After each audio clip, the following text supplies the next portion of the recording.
Hiya, I'm going to run you through this week's Q&A. I had loads of questions in. If your question's a short question, I'll just get back to you with a simple answer if it's just a straightforward question. Anything with a little bit more detail and thought, nice little video here just to catch you up on a few bits of advice on, you know, give you a little bit more detail than I can over, say, a message back. So I hope that you're enjoying this. First one's from Andy Williams. It says, "Hi Lee, I'm going to be fishing the Staney on my club matches this year, different stretches, and I read a great article that Frankie Giantelli did last year targeting bigger fish on the canal with ground bait, casters, worms, dead reds, etc. My question is, how do I get the correct consistency with the ground bait so it takes 3 offerings down onto the slope and breaks up before getting to the slope so it doesn't roll away, if you get what I'm saying? It looks a great way to target everything what swims, and any advice and clips you can give would really help." Okay, quite a detailed question there. I always like a detailed question. I don't really like to encourage someone trying to get their ground bait to break up before it reaches the bottom. If you were looking just to cup loose offerings in, you can cup loose offerings in anyway. The idea of ground bait is getting something that will go down to the bottom, and then once it's on the bottom, break up. I understand what you're saying about the slopes on the Staney and your concern. The only thing I would say is, what I've found is the bottom of the Staney is very soft, it's very silty, and actually your bait doesn't roll when it hits the bottom. It hits the bottom and stays where it is. When it begins to break up, it naturally may work its way slightly down the slope. Okay, that's as fish come in. If it unsettles, it might go a little bit further down, but generally speaking, it doesn't tend to go away too much. If it's something that you're worried about, what I like to do is actually make my balls slightly different size. So like, when I say different size, sorry, I don't mean like in how round they are, but more squat. So when they hit the bottom, they can't actually roll. If you make a perfectly round ball, it'll spin off quite easily, and when it hits the bottom there is a chance it can move. Whereas if you just flatten it off a little bit, just flatten the sides off a little bit, it'll go down, and when it gets to the bottom it won't move anywhere. So a normal, slightly over wet consistency for your ground bait with worms and casters and what have you in, when it starts to get a bit warmer, will work really well. And all I would say is, you don't need to squeeze it that tightly because you do want it to break up when it gets on the bottom, but try to squeeze it enough so it's definitely going to make its way down to the bottom. Don't be overly worried about it moving down the slope, because I really don't think that happens. I've done a lot of work on that and I haven't seen any evidence, so I hope that helps. Next message is from Chris Besant. It says, "As the water warms up, is it reasonable to assume that the carp will come off the bottom as the day goes on, and therefore lead method will not produce?" I think you need lead or method. "Is there any mileage in using a slow sinking waggler to search the depths, or a drifting waggler set up at different depths?" Yes, absolutely. Slow sinking wagglers and a waggler that is maybe just the ball of the pellet is going to have an effect. It's all very complicated, the slow sinking format, and it does work, but it takes a lot of experimentation if you're going to get it to work. Yes, the fish will come up in the water. They will come up into the warmer layers as you're loose feeding, okay? So what you've got to try and bear in mind is, if you loose feed over where you're fishing, the fish might come up. They also look for the shallower water because that's likely to be a bit warmer as well. But that doesn't mean you won't catch on the bottom. What I tend to do is have a method, or if I'm fishing method or a straight lead, I'll have a waggler set up with the sliding float stop, so I can adjust the depth, no shot down the line, and cast out, and tend to wait 15 seconds to a minute, anywhere in that bracket, just to let that pellet sink all the way down to where I want it. And then obviously you might get an odd take on the drop. You'll see when the fish come shallow, they tend to come shallow right up. If they're coming shallow because of the warmth, they'll come right up to the upper layers where you can target them.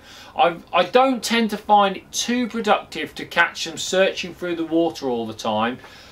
In very deep venues when you don't really know where they are, that slow sinking bomb or slow sinking waggler can work, but it takes a lot of experimentation and you need to get out there and have a play with it in the margins, seeing what's happened. So if it is something that you want to look at, then by all means experiment. There is no right or wrong answer. And I like the fact that the way you're thinking in the method is that if it's not working, have the fish come up in the water. Only you will be able to find that out on the day. So certainly I would have these methods prepared in case the fish tend to change different layers. So yeah, go for it, definitely. Next question is from Rob. He says, I'm enjoying the website. Oh, definitely going to get your question answered on here then. And I've got a match at Bank End at the end of March, but I've never fished it before and won't get a chance. How would you approach it? Rob, I don't know which lake you're on at Bank End. I know a couple of lakes okay. There's a lot of carp and F1s in the lake and it is quite deep. It almost leads back to the previous question. Because of the depth, I would look at method fishing, absolutely look to catch on a method, but I'd also set a waggler up, probably say anywhere between 3 and 6 foot deep. I'd adjust my depth to try and find where they were in the upper layers.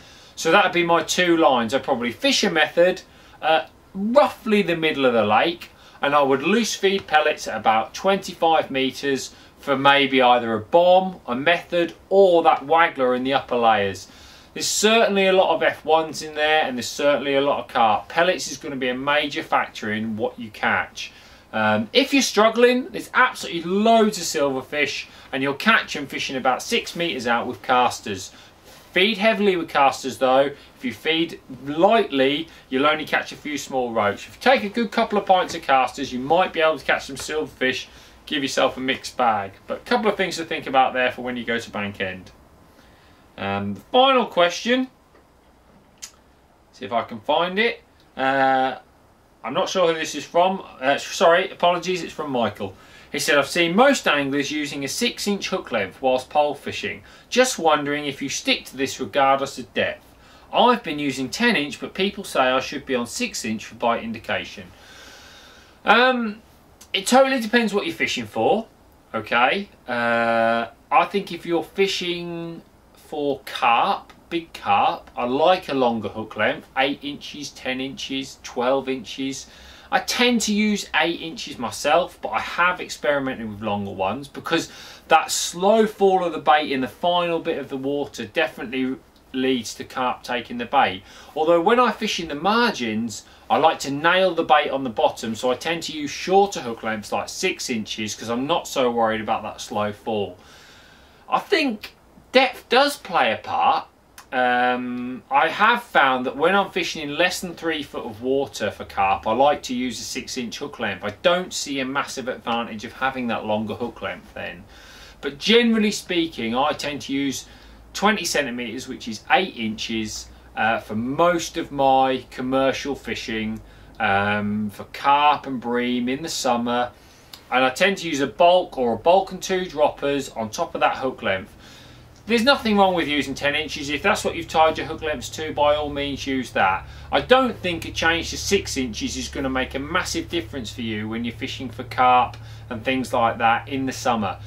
If you're talking about roach fishing and you're talking about fishing for smaller skimmers and things like that, you will definitely get an advantage by fishing a 6-inch hook length. That shorter hook length, this shot, okay, that's on top of your hook length is your last, it's your indicator of when you get a bite. So the further away that is, the longer it will take to register your bite, okay? Because sometimes they can pick the bait up directly and the shot won't move. The closer that is, the more chance you've got of seeing the bite. So when I'm fishing for smaller fish, I like to basically have a shorter hook length. The bigger the fish, I tend to make the hook lengths a little bit longer. Big carp tend to suck the bait in from a distance, really committing themselves to the take, and that's why the longer hook length doesn't cause such a problem. You get a clean go under the float and he's on. Alright, so you're going to have a little experiment yourself, but I would say if you're fishing for fish, say under £2, you might want to try fishing with a 6-inch hook length. It would probably help with a bit of bite indication. If you're fishing for some bigger fish, or you're waiting a bit longer for bites, or you're fishing over depth, then by all means go for the 10-inch. I hope that's answered a few of your questions this week, and for those of you that haven't got your questions in, I hope that's helped you as well. But don't forget, get your questions into Lee Kerry Angling at any time on the website, and I'll endeavour to answer them and try and help you out where I can. Cheers, bye.